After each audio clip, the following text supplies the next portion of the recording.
with you, dear sisters and brothers. Hello, I'm Andre Achak, right here on Catholic SG Radio. Today, I have, a very special presenter. Today, we have Raymond Wong, and Ray is a husband and father of 3 young kids. Lovely kids, actually. I see them in church.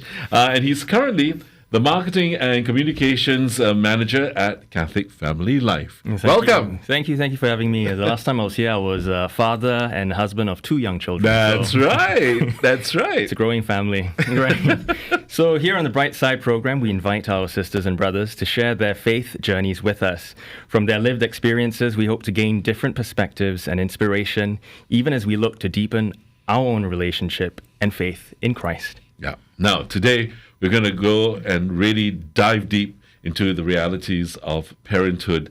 Parents today, especially those, with young children, face a lot of pressures and concerns. The cost of living is certainly one of them. Pressure to give the children the best in a competitive system, whether it's education or health or any kind of enrichment activities. And then there's, of course, that dual income, which most families have to look for and have to strive for. As a prequel to the heart-to-heart conversation that we're going to have with Cardinal William Goh on the 25th of April, we have collaborated very nicely, actually, with the Catholic Family Life, who have invited, let me introduce to you, Rae Chia, and her hubby, Kenneth Toy. Welcome. Thank you so much, both of you, for taking the time and coming to speak to us. Hello, Yeah, thanks for so having much. us. You're most welcome. I know some arm twisting happened on that side. Yeah. I mean, share your story with the people, right? I mean, yeah. So Rae and Ken have been together for 17 years and married for nearly 7.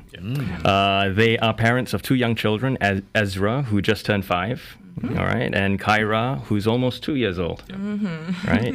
And through the joys and struggles of family life, have experienced God's providence throughout their journey, right?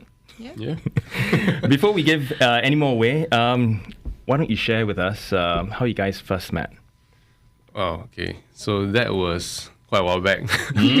So it's almost 18 years ago since I met Ray. Wow. Yeah, Okay. so that was like when social media was like at its infancy. Really? Yeah. Yeah. That's So right. when The MSN and Friendster era. before Facebook. So Okay. yeah, so I think how we met was quite interesting in a way. Like we actually brought together by friends. So for me, I was like very quiet in the whole confirmation batch. So we both are from the same church, from the Okay. confirmation batch as well. So on Friendster, I just had a random adding of someone onto my profile. So this girl added me. Yeah. It's not me. Yeah, it's not her. Okay. Obviously, I was like, wow, what's going on, right? Oops, I'm not going to ask.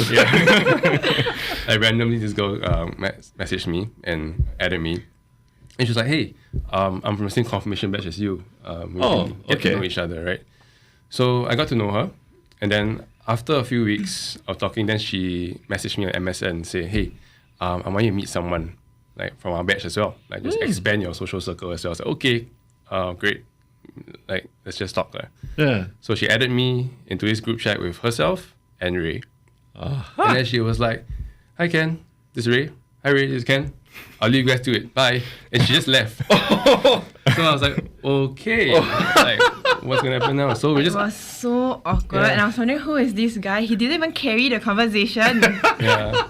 So it's exchanging like awkward highs and where are you from? Like, which school are you at? That kind. My goodness. Yeah, so the conversation didn't really last. Yeah.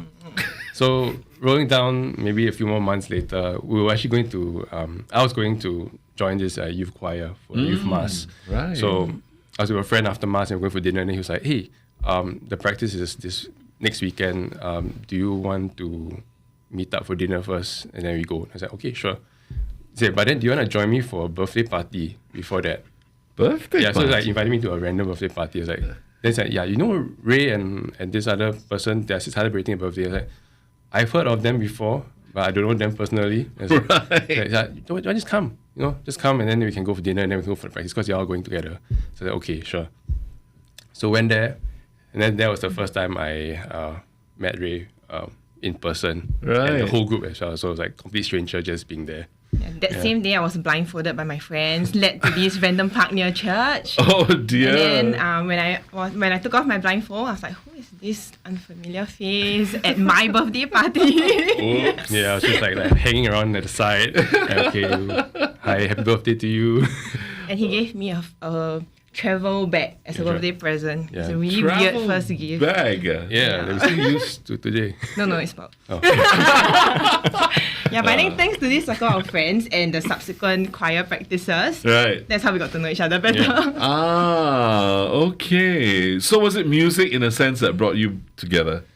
I think it was more of the friends, the group Okay. of friends. Like it started off with the choir Yeah. introduction, but it was more of the friends because like I didn't have many friends in school. Okay. So but then having to come to church and then like, oh, I just have friends to meet up in church, also stay around the same area as me. It's like okay, it was a bit more pleasant for that, yeah.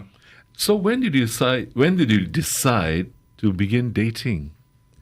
If you found him a bit weird. Oh, that's a very, Was, right? yeah. Imagine this guy. Among my friends, I was known as this loud girl.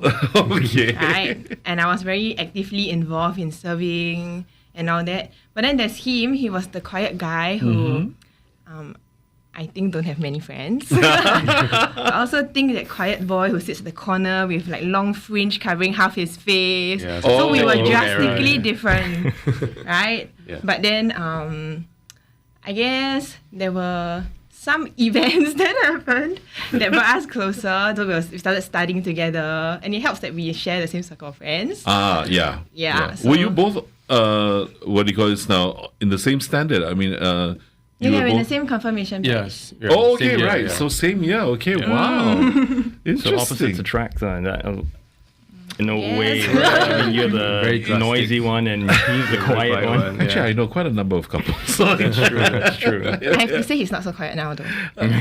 Moderately. Moderately. Yeah. So yeah. So all right. So from when did you know? When did it get serious? I think it got serious. So we knew each other when we were 14, but it's only when we were 15, closer to the end of 15, 2008. Yeah, that's so long ago. My gosh. Wow. 2008. Then we started getting serious about it. Yeah, but we were keeping it very just simple, you know, because we were still studying at the same time also. So she was Yeah. going through O levels, and then I was going through N levels at that point of time also. So yeah, we were just like hanging out, going to study together. Then we have dinner, and then we will either go to her place or she go to my place for dinner, that kind of stuff. Right. Yeah. Right. And I guess as the years went by, when did you know that this was the man you would say yes to Okay, I think when at the altar? when we first before we started dating, I think that was a period also when my family was going through like quite a rough patch for quite a period of time. And then so my family members were not very present. And it was in that season, also the season where I didn't really have very fixed group of friends in school. Right. So while I had a constant group of friends in church, they also had like other circles of friends. Sure. And so through this season, I did think that it was very nice to have this constant, you know, somebody who would always check in on me, Yeah. somebody who would genuinely care, and, you know, and reach out. So you found him caring. I guess it's that sense of security, maybe. Yeah. I mean, for me, I came from a very morally traditional background. So like when I look at all the guys in my family, they're a bit more like, you know, men, Yeah. supportive the family, you know, Yeah. they always want to rise up. So when she was going through the rough patch of her family, then I was like, okay, it's either I can just run away, Yeah. or I could stay on and I could, you know, support her through it because it was a rough patch. So I decided to stay on, and that has been in a way my philosophy in the relationship itself, like to always support her and always to be there for her. Yeah. In good times or bad, right? Yeah. And so what cemented then your relationship? Well, cemented. I think that would be just growing up together, growing old together as well. I think, okay, so there's just one particular incident, or at least like one particular present that she gave me during our anniversary. I don't think you remember it, but I remember very clearly. So she loves to do arts and crafts and draw. So she actually made like a little book with notes inside. And the end of it was like a drawing or a pictogram of us growing old. She just drew it out. Oh, that's sweet. So I use that as in a way, like a goal. That's the goal in which we want to hit together. Yeah.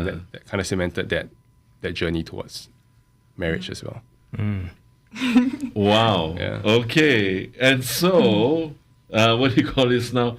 When was that moment when you were sure that this would be your partner for life? I think in the first few years, we had a lot of fights over the smallest and most ridiculous things ever, right? It could just be, why do you want to go out with your friends after school instead of spending time with me, right? Okay. So like the smallest squabbles ever. I can't imagine who that came from. But anyway, yeah. But after a while, I also caught myself like always reflecting like, all these small problems, right? Is this really something I can live with and I want to deal with in the long term if this relationship works out? And I realized that I checked in with myself on this question more and more frequently. And I think that also kind of helps because over time we realized that all these problems are really just too small. And I think when we could overcome that step, although it took really a long while, then I think that's when things started to stabilize. And I think that's when we started having, we more seriously looked at our relationship with the perspective of like to date to marry. Yeah. Wow. Yeah. Wow. So it was a Okay. So good. the fights helped. The fights are good, right? Yeah. Straightens things out, right? Yeah. Yeah, That's Good it. fights. Don't waste a good fight. Yeah, exactly. Right. So I mean, where through these struggles, I mean, early on, right? Where was God in all of this, and how did your faith help bring you all together to that ultimate decision of getting married? Yes, but also quite soon later having children as well. Yeah. Well, I think firstly, we got to know each other through our friends, right? So thank God for that. But also, I think teens being teens, not long after we got together, we actually strayed away from church and from God. And it was quite a long period actually, but it's also in this period where we got engaged. Oh, okay. Yeah. And so, that's when you start talking about like, what our wedding day looked like and all Right, that. right. And at that point, we didn't really take our faith very seriously. But I think it also felt like only right for us to get married in a Catholic church. Right? Thank God for that. Yeah. But that also kickstarted our journey to come home in that sense. No. So one day we just plucked up the courage. We decided to go for Mass. Mm. And we also knew that before we go for Mass and receive the sacraments, we had to go for confession. Yeah. So it was like an all-in-one full package in one day. Wow. Heavy. Wow. Yeah, and we really wanted to make sure that we took this seriously. So then we also forced ourselves in a way to serve in church. So then that's when we got more actively involved. And I think it really helped because we were involved in the catechetical ministry where we were exposed to a lot of married couples, right? Ah. We also worked with a lot of youth. So it was quite cute also because they were very supportive. And I think through journeying with them in a way, like through the retreats, through their youth sessions and all that, we were kind of forced to revise like our faith foundations, all the theories and theologies and all that, right? And through experiencing and facilitating in retreats. So it kind of reminded us of where we need to be grounded in. And through the community of people we met, all the support, I think all these helped us to prepare towards marriage. And through all these also, we kind of got an idea of how we wanted to build our family, in terms of aligning in the values and also decision making, I think especially in family planning. And the openness to have kids, or maybe even when to have kids. Yeah. I think for as long as I've known Rae, she always wanted to be a mom. Just matter of when, right? So, but eventually, we knew that we wanted to have kids, and upon returning to church itself, I think it was we found a new enlightenment on the liturgy, on the teachings, in comparison to how we were taught last time. Yes. Yeah, so it's very different. It's very different, and the richness of how we get now is a lot more. Now the confirmation batches that we went through during that period of time were, they're going through a certain set of programs for them to actually experience the Holy Spirit, to experience healing and reconciliation. Yes. Well, ours was a bit more too structured, very rigid, right? Right. So when we had the experience, we were, wow, okay, this is amazing. I wish we had that. And then it just opened things in new lenses as well. Yeah. Right? Open things in new lenses. And I think this was something that when we did have children, at one time, I think when we did have children, this is something we want to share with them. Let's explain to them properly as well, so they could understand it on a certain level first before they get more questions up ahead. Right. Yeah. So I think it helped us to look at marriage as instead of just the marriage, but it's like a sacrament of the marriage, like how the importance of it, right? It is a sacrament. So when we started our own family, that's when it also helped us to make the decision that we wanted to start our own family traditions with the kids. Yeah. So then there are a few things that we definitely do every day, like we make sure the kids say their grace, their night prayers. Nice. And also like what can you do when you're scared? So like Ezra, because he's 5, Yeah. he understands a little bit better. So we can teach him things like, oh, if you're scared that you're gonna have a nightmare, just say, Jesus help me. And as we are trying to explain this to him, Kyra's listening in, and while she can't talk as much, while we're talking, she'll just go, Jesus. So I think like it also amuses us because like the way we practice our faith, even at a young age of like just slightly over 1, Kyra would pick up our mannerisms. Like maybe she doesn't understand what prayer is, Right. but she would see our body language and she knew that when he's praying, we don't lie down, we sit up. Correct. And she might not understand, but she put her hands together and sometimes So she imitates cute. and like she closes his eyes. She'll see the gestures and how we'll Yeah, actually imitate and it that's as well. very important. Yeah. Just a step back a little bit. You know, a lot of married couples nowadays, you know, usually are thinking about career and, you know, maybe even spending more time with each other and all first. But both of you seem to have prioritized your family, your marriage first, and having kids. Share with us, I mean, what made you go that way? I think for us, like, we didn't see it as a big priority to outweigh each other. Because we've actually gone through life together and actually experienced milestones together, right? So like we graduated from school. You know, she was with me while I was in the army. Right. And then we entered the workforce together. I think all this was just like almost like a natural progression towards marriage. So in a way, there wasn't a one priority over another. Rather like how can we actually journey this together? Yeah. And then I think what helped was that we were engaged for quite a while. So on the time that we were engaged to the time we got married, actually it was spent 3 years. Okay. So during that 3 years, we were actually like serving in church. 3 years is good, actually. Yeah, it was a good time. Yeah. Good time to also plan also. Yes. Yeah, towards that. Yeah, but I mean that 3 years allowed us to really grasp the values and at least the new richness that we find in the church, right? And then to also to see what kind of values we want to incorporate into our lives, like in terms of the sacrament of marriage, TOB as well as family planning as well. Yeah. And yeah, so I mean, at that time we weren't actively trying, but we still had the mentality that okay, in God's time. Like, when it happens, it happens. Of course. Oh, thanks for that. Dear sisters and brothers, you've joined us here on the bright side here on Catholic SG Radio. Today we have Rae Chia. That's another Rae. That's Rae Wong. But this is Rae Chia, and this is Kenneth Toy, her husband. And they've been married for 7 years. Yeah. But you've been together for 17 years, right? And they're parents of 2 young kids, Ezra and Kyra. Now, I just want to ask you. You're both still actually quite young, but you've also got young kids. Just share with us some of the challenges that you find. Or it's, challenges, joys come with challenges as well. And I always believe that they come together. So what is your experience then of parenting, maybe I should put it? I think because Ezra was 3 when Kyra came along. Right. And I think like this 3-year age gap is perfect.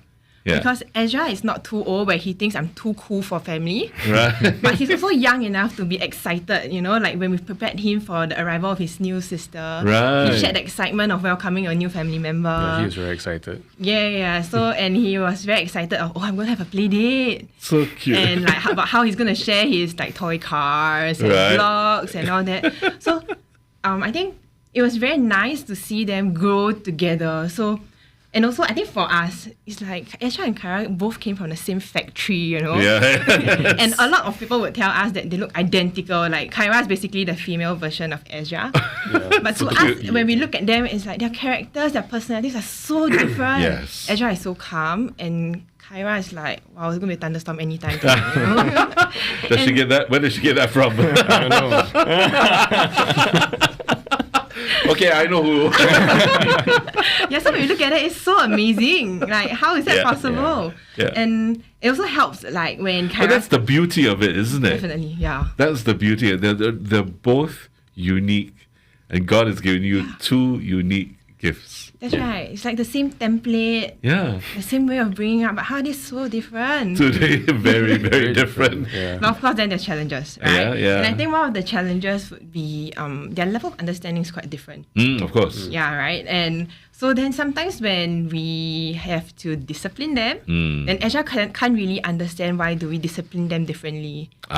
Like, I can't tell Kyra, hands up, face the wall. Yeah, She yeah. wouldn't understand why she's doing that Yeah, for. yeah, exactly. Whereas Ezra would know it's like a time out. You need to break away and Yes. to recalibrate before you go back to your play space, Yeah, right? nice. So sometimes like why we have to attend to Kyra more or before Ezra. Yes. So I think the real challenge is patience. Yeah. The patience to explain over and over again, and Yes. also Tell me the about it. and the challenge to also like just break things down to their level of understanding, so that like they register what you're saying. Yeah. But actually, children are also very perceptive. Oh yeah, they're very, very perceptive. They're very perceptive. Yeah. Ezra picks up things so fast, and he can articulate it so clearly as well. Wow. Yeah, so like we just came back from a holiday as well. Short trip. Very short trip, but there was like a little incident where it was a bit too crowded. We missed the bus, we missed the train and stuff like that. But he could like explain every single thing to tell a story to his grandparents and all that kind of stuff. Wow. At that moment, we Yeah. thought he was very tired. He was lying on camp, falling asleep. Yeah. But when my parents came over to my place, he could like reenact and tell them the entire scene, and we were so shocked. Amazing. You know? Yeah, no, they are fantastic. You talk about CPU memory. Yeah, the best. And they Fresh. absorb. They Like a absorb. sponge. Kids, yeah, like a sponge. They will absorb. And they're also very perceptive. They know if you are in a bad mood. Yes, they know how to manipulate you. Wow. that's true. That's true. I think sometimes, right, we are so caught in it, like we talk about the joys and the struggles, and sometimes the struggles, looking back, is quite joyful. It is. Don't you think? Yeah. Yeah. But it's in those difficult times, right? Oh, sometimes we talk about it as being a difficult time, but when we look back on hindsight with wisdom, of course, when you look back at those times with a sort of actually sentimentality as well, but you also know that you as a family have become stronger going through that, Yeah. right? Definitely. Yeah, and those are it's those difficult times actually that you will remember always, and it will actually hold the family together even more strongly. Yeah. Yeah. One thing I maybe want to ask you, and maybe it's also a reflection from myself. Do you ever feel that going through these struggles sometimes you don't think that you can do it? Like if you knew Ezra or Kyra is going to have like a meltdown, for example, you're going to dread it, right? But you don't really know it, and then it comes and you handle it. And then that kind of like increases your capacity to love them even more in a lot of ways, right? Oh, yeah. Sometimes I think you live through that moment and be like, oh my gosh, it's so frustrating and so difficult. Yeah. But when you look back at it, it's really a praise God moment, like, thank God I got Yeah. through that. Yeah. And then you also grow on top of that. And Right? I think you learn how to better manage yourself and Yeah. also help them to manage themselves. And you learn to love difficult people outside as well. Yeah, Outside the family. yeah, absolutely. Yeah. Okay, let's come to certain other realities now. And this is, talking about finances. How did both of you agree to handle your finances? Well, I think just a little backstory. So when Ezra was born, like it was during COVID time. So COVID baby. My COVID baby, goodness, yeah. wow. So he got the best of having us at home most of the time. Yeah. Yeah. So like for me, like paternity leave, the next day I went to office, lockdown. So I had an extended paternity all the way with him from home. I would So, say yeah. the whole lockdown was a blessing in disguise for Really us. blessing in disguise. Yeah, I got yeah. to watch him grow up, watch him develop his little quirks. Yeah. Yeah, but I think at that point of time, because we were also waiting for our BTO. Right. We were living with my parents, and we did have a bit of help, but at the same time also we were a bit more comfortable financially as well. When it came to Kyra, so that was like 3 years, or like almost 4 years down the road, right? So our BTO was ready, Right. key collection, then she was born. And then, of course, new expenses with one more head count. And then, of course, living alone. Okay, wow. Okay, there's a lot of things going on. So it's a whole year of new beginnings. Wow. Yeah, so that was something that, we needed to sit down and really make big decisions. Because while we did have the grandparents to help us, of course, they had their own plans and needs as well. Yeah. Right? Want to be, give them their own space as well. So we needed to decide, okay, what's going to happen with Kyra when her maternity is over. So we made a mutual decision for Rae to actually leave her full-time job to care for Kyra as well as a home. Then I would take on the family expenses and the budgeting and stuff like that. Right. Yeah. Wow. Okay. Well, was that a difficult decision? Yeah. It wasn't easy. I think especially for me, it wasn't so much of that financial pressure. Like, of course, there were lifestyle changes that we had to adjust to. Yeah. But the whole fact that we are finally in our own home after that delays from COVID and like being able to be in our own space as a new family, there were a lot more joys that we could look at. Yeah. But for me, I think that shift was also a lot more like a mental struggle. That you're losing that financial independence, And security also. In that sense, I couldn't contribute to our savings as I used to, and also I think because of that, I decided one day that I don't think I can sit still.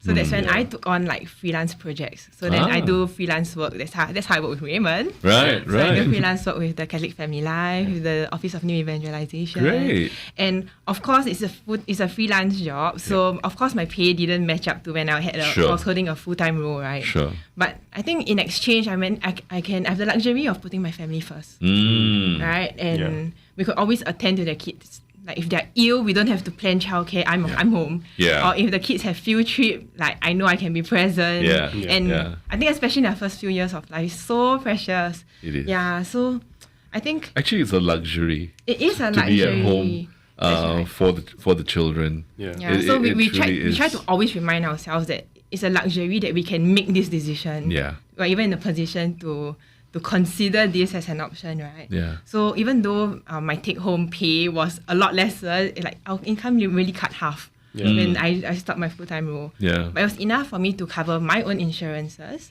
Right. It was enough for me to do occasional shopping. Yeah.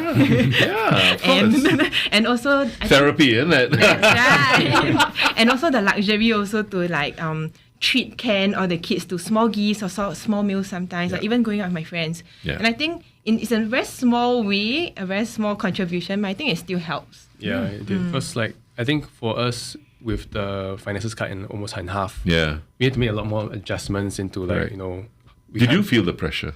No, I think at that point, no. Like I think I was quite ready, mentally prepared, ready for that. But I think we just had to take it slower, right? Don't be too lavish, home cooked meals even at home. Spend more time together. Less shopping. Less shopping.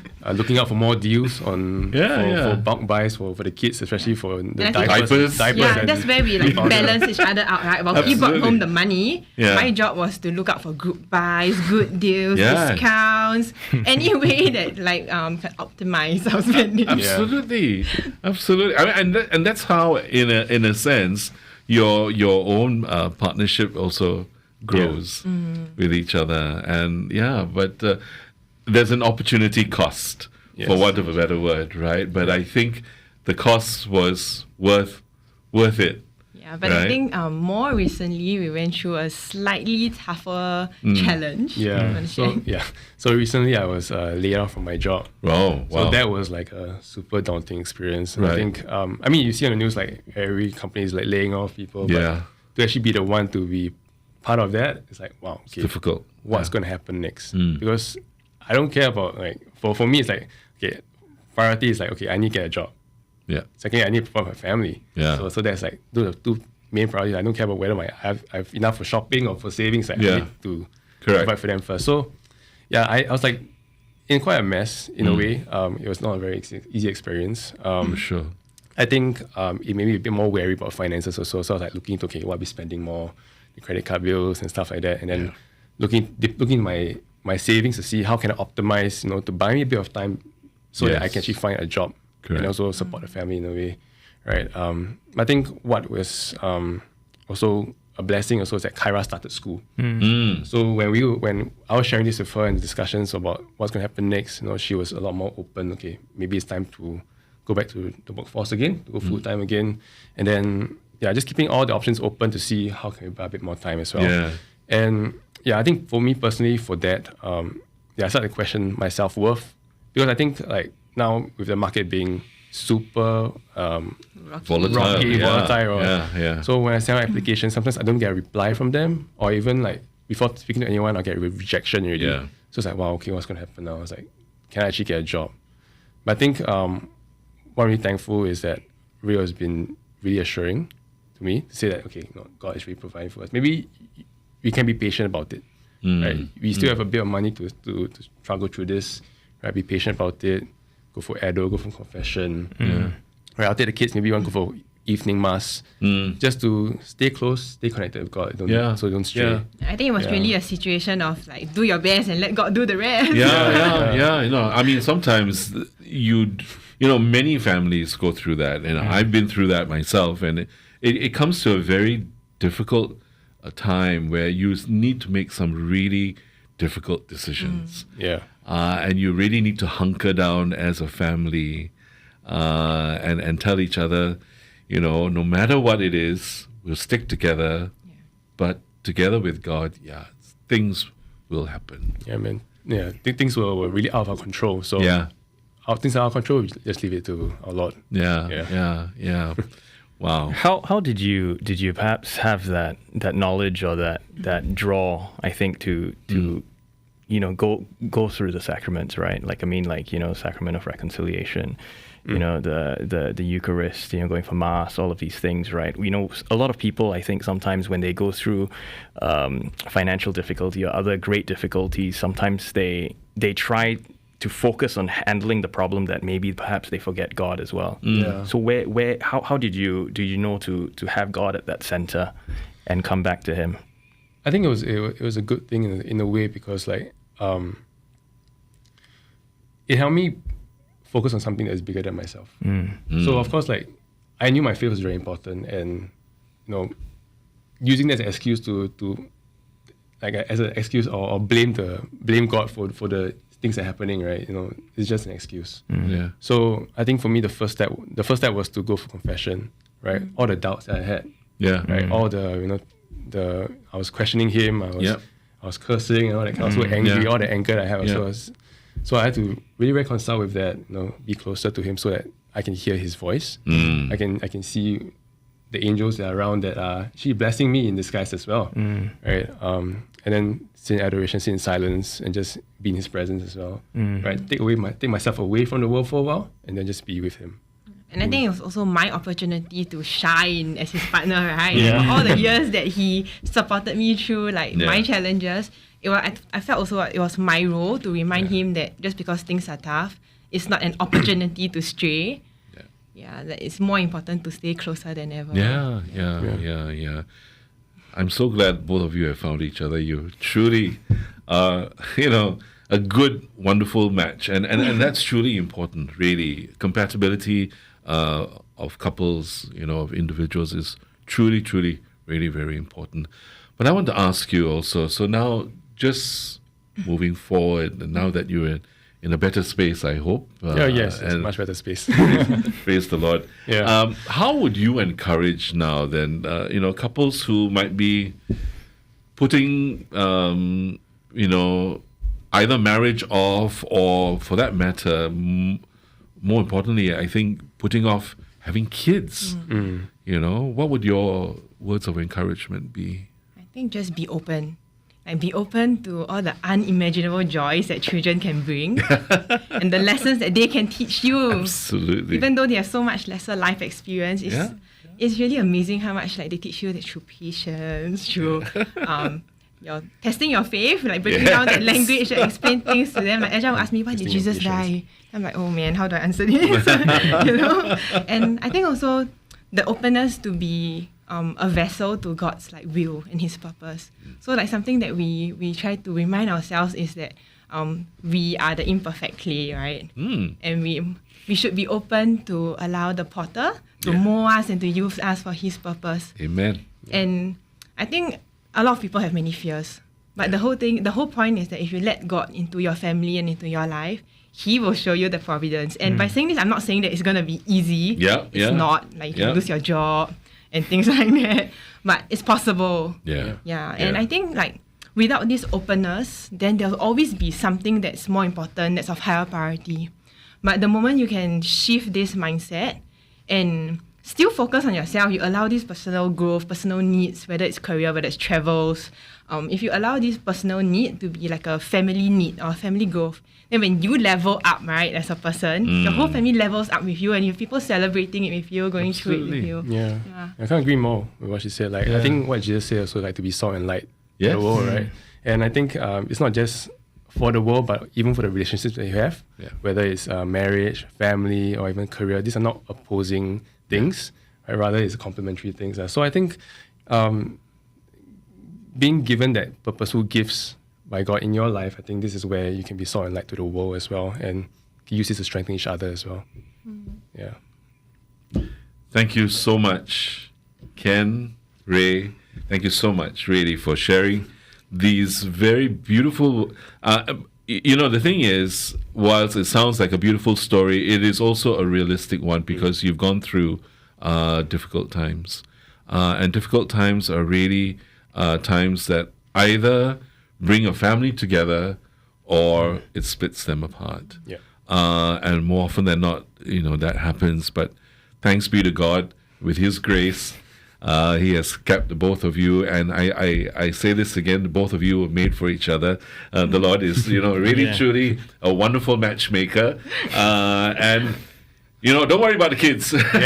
Whether they are carbon copies or not, as you said, same factory, the hallmark will be there, They'll always be great. So thank you so much, really, for sharing with us and for being with us today. I really want to thank you. Thanks so much for having us. For all our listeners and all. Truly. So, dear sisters and brothers, really, we want to encourage you as well.